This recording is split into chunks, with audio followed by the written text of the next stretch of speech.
Today we are doing the training for the OBS, the organizational breakdown structure.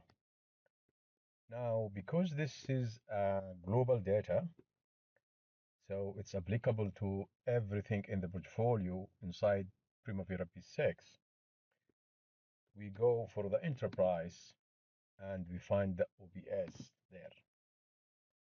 Now, OBS is a hierarchy system showing the organization's structure, like any company, like any system, like any project.